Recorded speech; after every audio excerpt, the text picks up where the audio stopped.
Vamos aqui tentar responder um questionamento. Olha, irmãos, são questionamentos muito difícil mesmo. É um questionamento assim, muito complicado. Eu não vou citar o nome da pessoa, nem quem está fazendo o questionamento, nem tampouco para quem está fazendo o questionamento. É só uma pessoa do Maranhão que está fazendo essa pergunta. Ela colocou da seguinte forma: eu quero pedir um conselho, não é para mim, mas é que me pediram e eu não consegui atender essa pessoa. Olha, tem uma irmã na minha igreja que adulterou com o sobrinho e ela está muito triste porque ela não quer falar com o pastor da nossa igreja. E ela me perguntou se ela pedindo perdão a Deus, se precisa falar para alguém. Ela está muito arrependida. Olha só, irmã. Na verdade, gente do céu, esse negócio é complicado, até porque envolve a família e pessoas da mesma igreja. Isso tem cara que um dia vai vir à tona, não é? Alguns tipos de pecado que não tem jeito, mais cedo ou mais tarde, as pessoas vão pagar pelas consequências de ouvir Satanás, de ouvir a carne, de ouvir o espírito lascivo, do espírito de pombagira e essas coisas mais, que atuam na sexualidade, atuam com a sensualidade, que pega as pessoas desprovidas. Conforme a irmã colocou aqui, é que essa pessoa estava fraca, não é? Disse que estava fraca em oração já há um tempo, o casamento não estava legal, coração atribulado, e por fim aconteceu isso. Todos os ingredientes é isso aí, irmãos. Olha só como o pecado é gerado. O pecado é gerado dessa forma. Quando as coisas estão cheias de problemas, uma das consequências é exatamente o distanciamento de Deus. Então as pessoas distanciam do Senhor, e ao distanciar-se de Deus, abre todo um espaço, uma porta larga, inclusive, para a ação dos espíritos imundos. E Satanás, que não é bobinho, que tem mais de 2000 anos, tem muito mais de 2000 anos de experiência. Então Satanás sabe como pegar as pessoas. A pessoa está longe do Senhor, fraca, não lia a Bíblia, não orava, não jejuava, não cultivava uma vida de comunhão com Deus e com uma vida conjugal bagunçada, de ponta cabeça. Olha só, aí o capeta aproveita e vou acabar de arrebentar a vida da pessoa. É dessa forma que Satanás age. O primeiro passo para essa amada, o primeiro passo para ela é arrependimento. Amém? Primeiro passo, fala para ela, anota aí no papel. Primeiro passo é arrependimento e confissão de pecado. Arrependimento, confissão de pecado. E tem que ser sincero, verdadeiro. Segundo passo, voltar-se para o Senhor. Arrependimento sem volta para Deus não tem valor, não tem valor. É inócuo. Então, se a pessoa se arrepende, tem que voltar consequentemente para Deus. Arrependeu-se, volta para Deus. Tem que mergulhar na Bíblia, mergulhar na oração, nos jejuns, pagar o preço, clamando todo santo dia pela misericórdia de Deus, Alguém pergunta aqui, como é que uma pessoa estando na presença de Deus adultera com o sobrinho? Na verdade, ela não estava na presença do Senhor, não é? Ela estava aqui já enfraquecida. Abriu espaço, e o capeta aproveitou o espaço e jogou exatamente esse lance aí da sexualidade, não é? Então, ela tem que voltar por esses princípios, voltar para o Senhor. Voltar para o Senhor. Resguardar sua vida do espírito de acusação. Porque o espírito de acusação, meu irmão, minha irmã, perdão, vai bater na porta dessa mulher todo santo dia. Se ela realmente voltasse para o Senhor, o espírito de acusação vai bater na porta dela, ó. Você lembra? Você fez aquele de errado. Então tem que repreender, sarar a vida, sarar a enfermidade e repreender todo espírito maligno. Declarar quando vinha a culpa, quando vinha o sentimento de culpa, que o pecado foi perdoado em Cristo Jesus, que a vida foi transformada em Cristo Jesus. Essa é a base, precisa fazer dessa forma. O outro lado da questão, adultério é complicado porque tem dois lados. Quando você mente, quando você comete um tipo de pecado, quando você comete um tipo de pecado que não existe outra pessoa envolvida, sei lá, é mais fácil. Mas nesse caso aí, tem o outro lado. Tem o outro lado, não é? Vá que esse sobrinho se apaixone e fique infernizando a vida dela. Aí ela vai ter que resistir o capeta e resistir o sobrinho. Vá que ele caia na história das ameaças. Ah, se você... Eu vou falar. Então ela tem que se preparar e seja bem franca com ela, viu, irmã? A irmã lá do Maranhão. Seja bem franca com essa pessoa, que ela santifique a vida, consagre a vida e se prepare. Se prepare porque a casa pode abalar, viu? A casa pode abalar. Pode abalar. Porque isso tem cara que vai vir à tona, não é? Tem cara que um dia, sei lá, esse negócio vai aparecer. Então, tem que clamar para o Senhor segurar a casa. E isso só se faz com consagração de vida, com perdão, busca de perdão.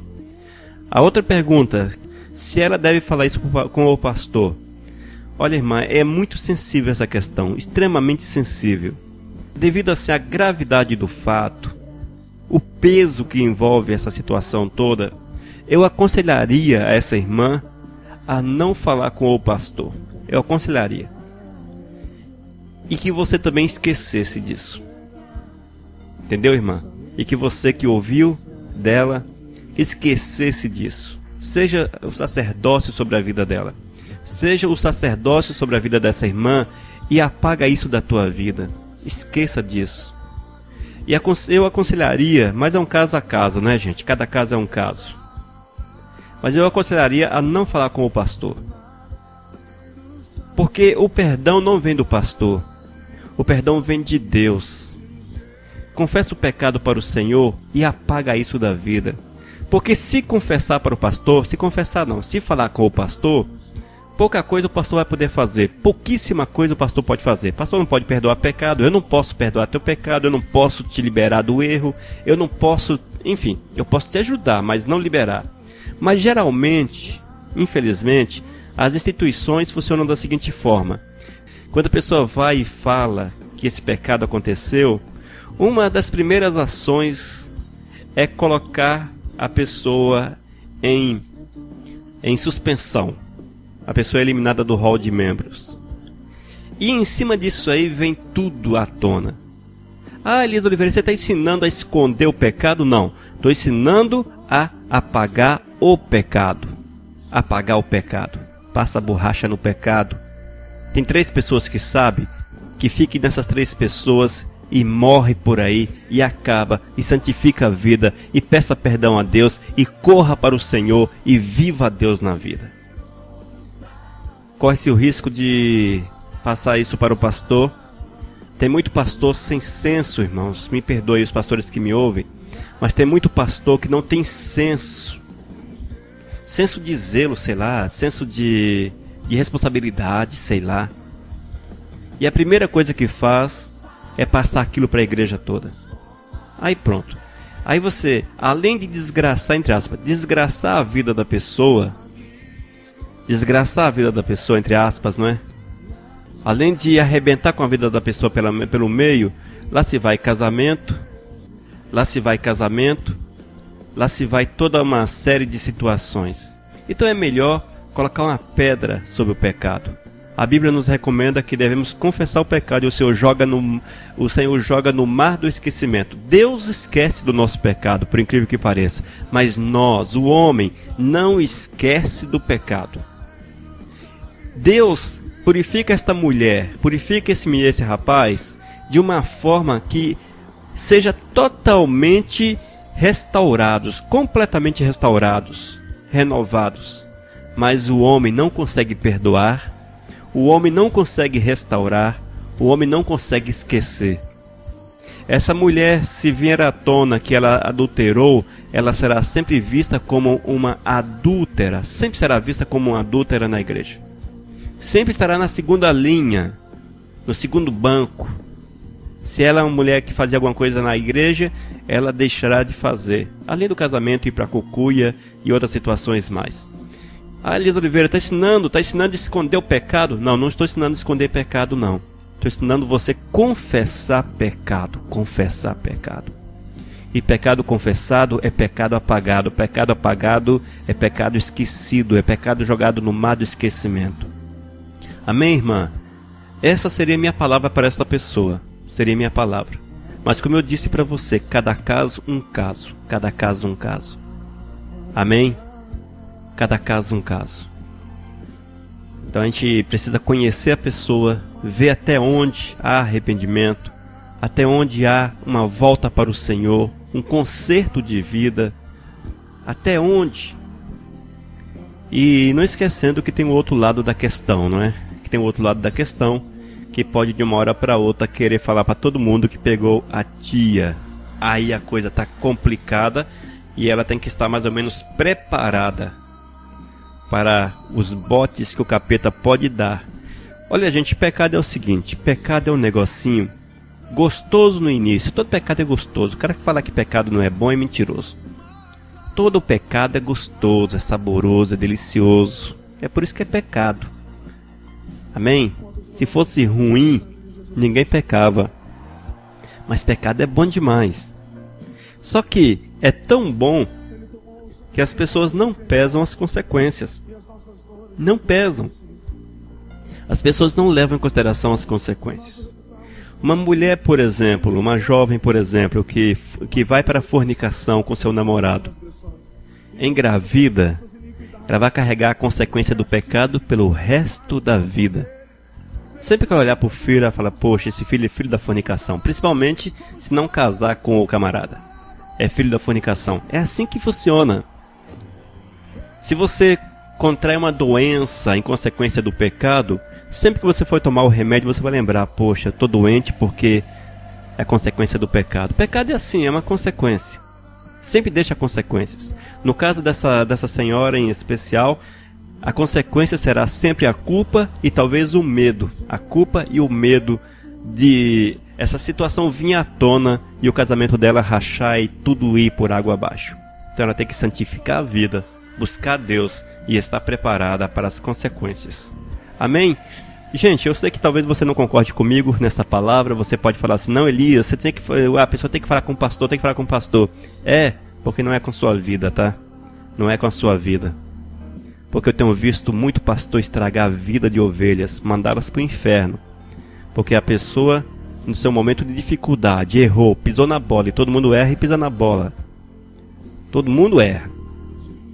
Não tem esse que não erra. Não é? Não tem esse que não erra. E ir lá e falar com o pastor, e o pastor, ao invés de aconselhar, ajudar, vai lá no púlpito, suspende a pessoa da comunhão da igreja, ainda fala o porquê. Arrebenta o esposo, arrebenta o filho, arrebenta o casamento, arrebenta uma sociedade, expõe a pessoa ao pecado, à vergonha, à injúria. Amém? A injúria leva a igreja a pecar contra a pessoa, porque as pessoas vão de julgar, vão de proferir palavras baixas, então leva toda a congregação ao pecado. E ainda, em muitos casos, a pessoa não suporta essa situação, não consegue se levantar, vai para o mundo e sem volta para o reino dos céus. E eu tenho visto muito isso, viu, irmãos? Oh, meu Deus do céu, quantas pessoas que pisou na bola aí e foram expostos na frente da igreja e essa pessoa não conseguiu mais levantar-se. Não conseguiu, gente, porque a pressão foi muito grande. Só para quem sabe a dor é que sabe o que é. Amém? A pessoa que estava com essa situação, ela acabou me ouvindo, né? Que bênção, acabou me ouvindo. Amém, pastor? Eu lhe agradeço muito. Chamei ela para minha casa e ela ouviu e chorou muito. Ela disse, sou uma diaconisa, essa pessoa que está conversando comigo. Sou uma diaconisa e vou esquecer tudo o que me foi contado. Eu concordo com tudo que você falou. Amém. Aproveitando que essa irmã está me ouvindo, tá? Ô irmã, olha só. Teve uma época que Jesus chegou até uma mulher e todo mundo olhava para aquela mulher e queria apedrejá-la, lembra? Depois tu abre para ela, viu, diaconisa? Abre para ela o texto. Jesus olhou para aquela mulher, o povo ali esperando de Jesus, uma pancada também. Jesus olhou para aquela mulher, olhou para aquele povo e disse, quem não tiver pecado, que atire a primeira pedra. Sabe o que aconteceu? não sobrou um sequer para jogar a primeira pedra, a não ser Jesus, que poderia jogar a primeira pedra. Jesus poderia jogar, porque era o único que não tinha pecado. Eu sei que seu pecado, irmã, eu sei que seu pecado, socialmente, ele é mais expressivo, porque há pecados que são mais expressivos do que outros. A repercussão de alguns pecados são terríveis. Por exemplo, a pessoa que mente é um pecado até social. Hoje, a mentira tornou-se parte integrante da vida de quase todo mundo, inclusive os que estão na igreja. As pessoas mentem, estão indo para o inferno, mentindo. Mas é um pecado socialmente aceito. Mas quando a pessoa entra nessa parte do adultério, da fornicação, aí é um pecado estrondoso. Para Deus é a mesma coisa. Quem mente e quem adultera está indo para o inferno da mesma forma. Não faz diferença para Deus. Porque o pecado é o que importa e o pecado é o que separa o homem de Deus. Mas, o meu conselho para você, já que você está me ouvindo, irmã, é que você leia aquele texto. Amém? Toma posse das palavras de Cristo Jesus para a tua vida, mas toma posse de forma direta. Deixa eu ver aqui, João 8:10. Mestre, esta mulher foi apanhada em ato de adultério. De acordo com a lei de Moisés nos deu, as mulheres adúlteras devem ser mortas a pedradas. Mas o Senhor, o que é que diz sobre isso? Eles fizeram essa pergunta para conseguir uma prova contra Jesus, pois queriam acusá-lo. Mas ele abaixou e começou a escrever no chão com o dedo. Como eles continuaram a fazer a mesma pergunta, Jesus endireitou o corpo e disse a eles: quem de vocês estiver sem pecado, que seja o primeiro a atirar uma pedra nesta mulher. Depois abaixou-se outra vez e continuou a escrever no chão. Quando ouviram isso, todos foram embora, um por um, começando pelo mais velho. Ficaram só Jesus e a mulher. E ela continuou ali de pé. Então Jesus endireitou o corpo e disse: mulher, onde estão eles? Não ficou ninguém para condenar você? Ninguém, Senhor, respondeu a mulher. Disse Jesus: pois eu também não te condeno. Vá e não peque mais. Vá e não peque mais. Então esse é o texto para você, viu, irmã do Maranhão? Que você emoldure esse texto na tua vida. Decore esse texto. Amém? Decore esse texto. Decore. Decore. Decora esse texto, tá bom, irmã? Mas decora mesmo. Porque todas as vezes que o capeta te afrontar com o teu pecado, cita para ele que Jesus perdoou, que Jesus te purificou, que Jesus te dispensou do pecado. Decora esse texto. Irmã Diaconisa, fala para essa irmã decorar o texto. Amém? Decorar o texto. Mas vamos responder o irmão, não vou citar o nome dele, não vou citar a cidade dele. Amém? Vou preservá-lo o máximo possível, porque meu objetivo não é expor ninguém. Meu objetivo é falar do pecado da pessoa e se servir para mais alguém, que tome posse também. Esse irmão fala o seguinte, eu não sei a idade dele, mas é jovem, é um jovem. Ele diz: tenho uma namorada que amo muito, ela também me ama. Bom, isso é bom. Só que não temos condições de casar agora. A maioria das vezes que estamos juntos, esquenta muito o namoro. Me diz o que posso fazer em relação a isso, pois não quero dar lugar para a carne nem pecar contra Deus. Ô irmão, a orientação é uma só. Vai e não peques mais. Mas a orientação é aquela que Cristo deu para a mulher adúltera, porque na verdade não muda muito esse caso aí, tá? Não muda muito, não deixa de ser uma forma de adultério. Um adultério, digamos assim, não consumado. Nesse caso seria fornicação, uma fornicação não consumada, mas não deixa de ser fornicação. A resposta para você é a de Cristo: vá e não peques mais. Mas por que eu estou falando isso? Muitas vezes, irmão, hoje nós estamos numa onda em que, se existe amor, tudo é permitido. Não sei se essa onda já chegou aí no vosso meio, mas é muito comum eu ouvir isso aqui.